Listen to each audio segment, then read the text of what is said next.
So year 5 and 6, welcome to week 10. We're going to start the week with a reading task on Martin Luther King, with a video to watch as well. On Tuesday, we're going to go over the features of a poem. On Wednesday, we are going to think about our own dreams and complete an art creative task. On Thursday, you are going to be drafting a poem about your dreams for the future, and on Friday, you'll be writing the poem up and perhaps illustrating it.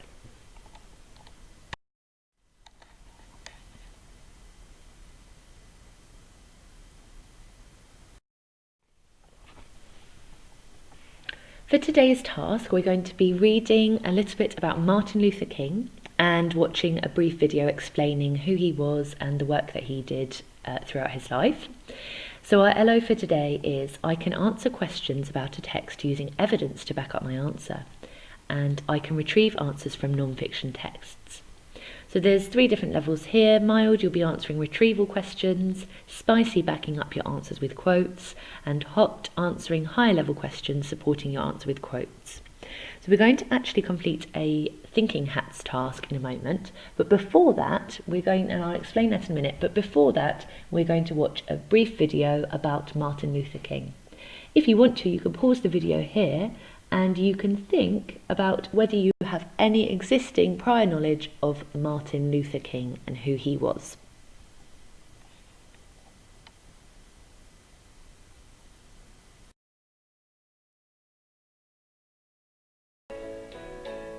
In 1963, more than 200,000 people came to Washington, America's capital, to hear one man speak. His name was Dr. Martin Luther King, and the words he said that day are some of the most famous in history. He said he had a dream, that life for his children could be different from how it had been for him. But what did he mean? Dr. King lived in a part of America that had racist laws that treated black people unfairly. Racists believe people with certain skin colours or who are from a particular race are better than others, so they treat them differently.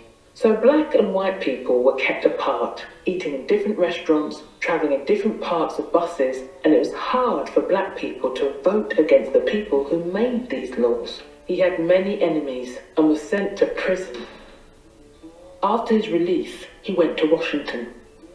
There, in front of a huge crowd, and with many more people tuned to their TV and radio, he told of his dream that his children would one day live in a nation where they wouldn't be judged by the colour of their skin, but by the content of their character. People everywhere began to share Dr. King's dream and knew that the racist laws had to change. Not everyone agreed though. In 1968, Dr. King was shot dead for his beliefs. But the changes he started continued after he died. And so he's remembered.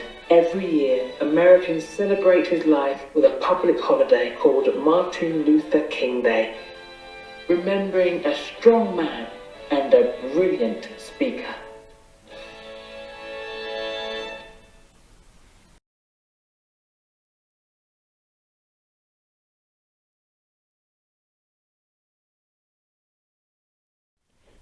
So now that we've watched the video about Martin Luther King, we're going to complete a thinking hats task. So the different coloured hats have different meanings. So the white hat is about facts. That will be really retrieval questions. The black hat is about the negatives of a text. And the yellow hat is about positives of a text. The red hat is about emotions, and that links to our reading skill of inference. And the blue hat is about thinking. You might need to explain your reasoning here and perhaps use a quote to back up your answer. So in the next part of the video, there'll be a text for you to read, and then you're going to need to choose 3 of the questions to complete. But you can do all of the questions if you want to and you have time. So answer them in your books in full sentences. So the text is in the middle of the screen, and it's an extract from Martin Luther King's speech. It's often called his I Have a Dream speech. So it would be a really good idea if you read this through yourself. And then the questions are around the side. So the white hat is about facts. You've got to summarise in 4 points what Martin hoped would change. For the black hat, you've got to answer the question, has everything improved? If not, why not? And what actually happened to Martin? You might need to use some information from the video we watched earlier to help you answer that question. The yellow hat, if Martin's dreams came true, what situations would change around the world? Are any of these good changes visible today? Then for the red hat, there's 2 parts here. How did you feel listening to his speech? And what does his speech mean to you? And finally, for the blue hat, what motivated Martin to make a speech about his vision for the future? Again, you might need to watch the video that we watched earlier just to help you with that. So if you read through the text, and then you've got to choose 3 of the hats and answer the related questions.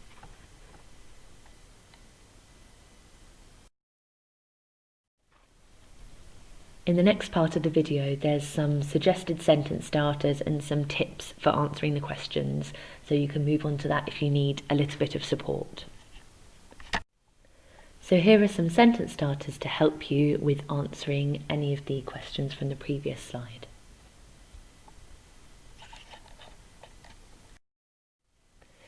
If you have time at the end of the lesson, you can also read Martin Luther King's biography on the following website, or you can just Google Duxter's Martin Luther King. I know that some of us looked at the Duxter's website last week.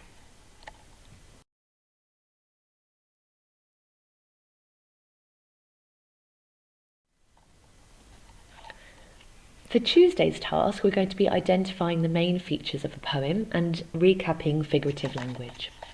So the key questions for today are, what are the features of a poem? And what are the main types of figurative language we have covered so far?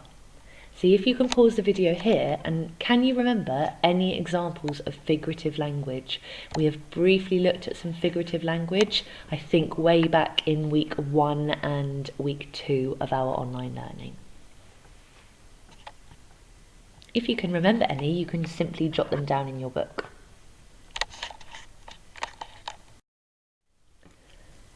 Today we're going to think about figurative language in poetry. So we're going to cover simile, metaphor, personification, rhyme, alliteration, and onomatopoeia. These are all features of poetry. You would find some of these in descriptive writing as well. So a simile, just a quick recap here. A simile, if you think of the word similar, it's like a comparison using the words like or as. We use similes all the time without noticing. So my hands are as cold as ice. Or she was as high as a kite when somebody's really excited. Or he is as quiet as a mouse. So there's a picture clue here. I wonder if you can figure out the simile that this picture is showing.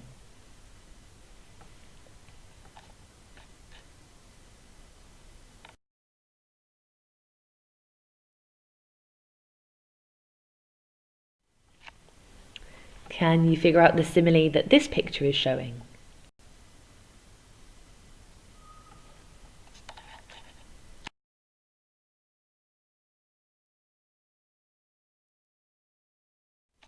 Metaphors. Like similes, a metaphor is a form of comparison. Unlike similes, we don't use the words like or as. Instead, one thing is said to be another. So your bedroom is a pigsty. Well, it's not actually a pigsty. That's just when somebody's comparing it to a pigsty, and they're, instead of using like or as, because it's a metaphor, you simply say your bedroom is a pigsty. Another example is, that exam was a walk in the park. Personification. Personification is when a writer gives an object human characteristics. There's lots of examples here. Lightning danced across the sky. The wind howled in the night. The car complained as the key was roughly turned in its ignition. Rita heard the last piece of pie calling her name. My alarm clock yells at me to get out of bed every morning. Rhyme. Rhyme is when two or more words have the same sound. In poetry, rhyme usually occurs at the end of a line. This is called end rhyme. Sometimes rhyme is just used to make something sound good. You have to be really careful with rhyme because sometimes you can search so hard to find a word that rhymes that your poem loses its meaning, it doesn't make as much sense, or you end up choosing a really simple word where actually a more adventurous choice would have been better. So you absolutely do not have to make your poetry rhyme. If it isn't rhyming and you don't have a specific rhythm, we tend to call that free verse poetry. So that's absolutely fine. I'm mentioning rhyme here because it is a common feature of poems, but you don't have to make your poetry rhyme.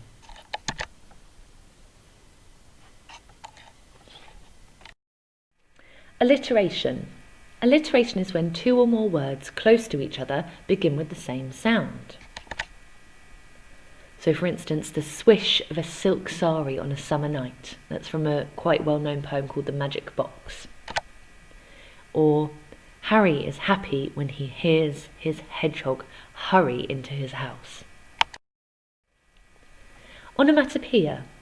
Onomatopoeia is a difficult word for a simple idea that words and phrases may sound like their meaning, like kapow, or bang, or drip.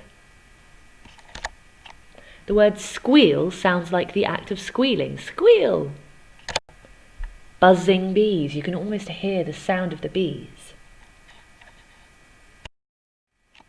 So we're going to have a little quiz. You can maybe, if you're in class, you could perhaps vote or put your thumbs up to indicate metaphor or simile. If you're at home, you can simply write in your book number 1 and just write metaphor or simile. So I'm using song lyrics for the quiz. So you need to read the lyrics and decide, is it metaphor or simile? So, do you ever feel like a plastic bag drifting through the wind, wanting to start again? Do you ever feel so paper thin, like a house of cards, one blow from caving in? So is it metaphor or is it simile? And you can just work through and the quiz will give you the answers.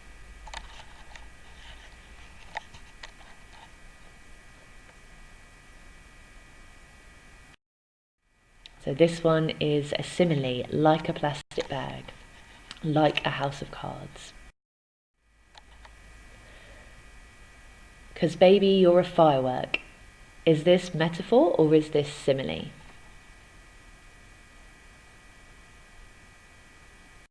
If you got it right, it's metaphor because the words like and as are not in the sentence.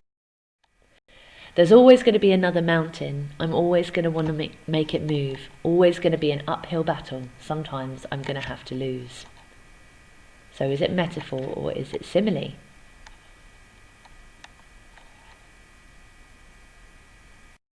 So in this case, it's metaphor. So it says here, there's always going to be another mountain. Well, it's not really talking about mountains. It's talking about another problem, another obstacle. So this person is comparing the mountain to a situation in their life that they want to overcome. Similarly, an uphill battle. My heart's a stereo, it beats for you, so listen close. Is this metaphor or simile? Hopefully well done. This one is metaphor. It's saying that the heart is a stereo. My heart is a stereo instead of my heart is like a stereo. You shoot me down but I won't fall. I am titanium. So is this metaphor or simile? This one is metaphor, again because the words like and as aren't being used. I'm going to miss you like a child misses their blanket. Is it metaphor or is it simile?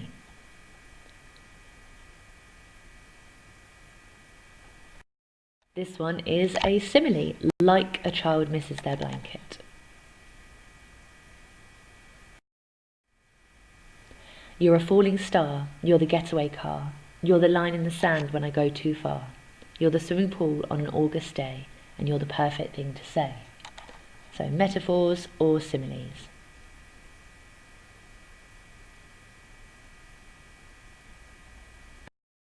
This one's metaphor.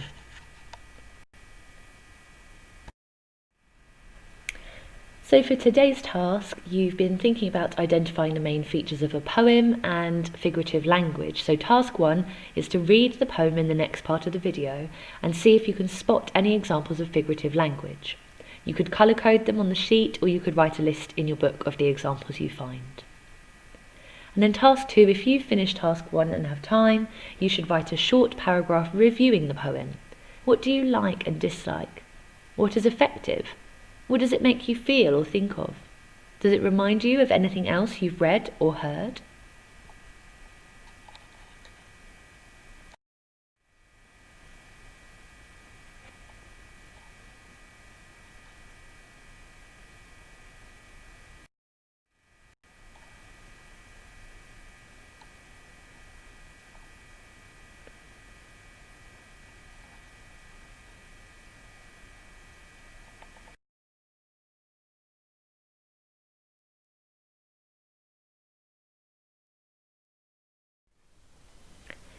Hopefully this looks familiar to many of you. We look at this slide every third week in our worship sessions. So our school values, our school principles are wisdom, grace and hope. So hope is the third one. And we often look at this Bible verse. For I know the plans I have for you, declares the Lord. Plans to give you hope and a future. This is from Jeremiah. And we think a lot in school about the fact that God has plans for all of us, and it helps us to think through difficult situations, it helps us to persevere, it helps us to have hope and faith and think positively about our future. So this week we're actually going to have an artistic task in our English session, so I hope you enjoy it. I'm going to explain it in the next part of the video. So the LO says, can I create a piece of art representing my dreams? Your task is to create a piece of art. It could be a drawing, a painting, a collage, or any form of mixed media to represent your dreams. Now, I'm not talking about the dream you had last night, if you're somebody who remembers your dreams. I'm talking more about personal dreams, dreams for the world, or dreams for your family. There are some ideas and inspiration for how you could present your art on the next page. And then on Thursday and Friday, you're going to use your art to write a poem about your dreams for yourself, for the world, or for your family. Just to be clear, you don't have to include all three of those areas. You can just do a picture about your personal dreams, or just about your dreams and hopes for the world, or just about your family. So it's really, really up to you. So here's two lovely examples that I found. Obviously the one on the right hand side links to our topic of the week, where we've been thinking about Martin Luther King. And it says, I have a dream. And then around the outside it's almost like the rays of the sun, but it's rainbow coloured. And then there's some absolutely lovely pieces of writing. They're all in kind of different fonts. It looks really beautiful. And I particularly noticed the dove there and the heart, but the dove made me really think of the Holy Spirit. So obviously in the Bible we often think about the peace of the Holy Spirit. So I thought that was a particularly lovely piece of art there. And then on the left hand side, this one's more about maybe personal interests and personal dreams. We can't really understand exactly what all the pictures represent, but I'm sure to that person they understand what their artwork represents. So this to me looked like the person was imagining and thinking and having hopes and dreams for the future, and it was all just kind of spilling out of her mind. And I think the way that it's being drawn as almost like a little explosion of all these hopes and dreams works really well. So you don't have to use either of these ideas. You can do your own choice, your own artwork. But these are just two examples for you. We're looking forward to seeing some of the art. If you do manage to take a photo of it, then please send it to Miss Reese or to myself on Purple Mash.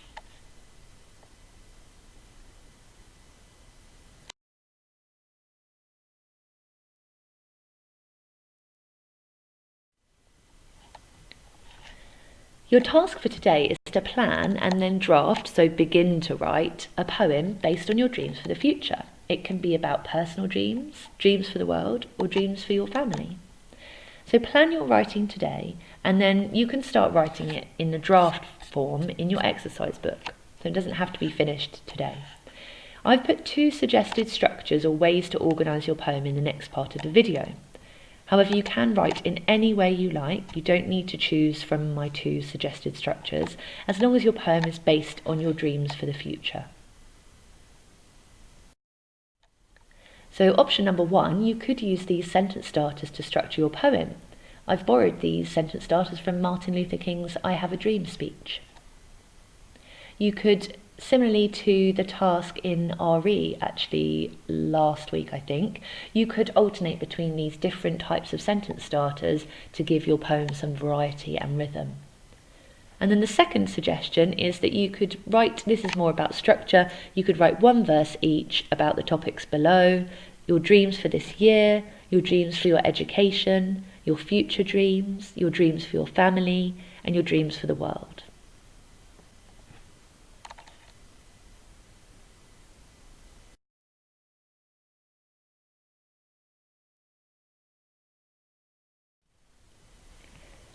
Your task for today is to write up and illustrate your poem.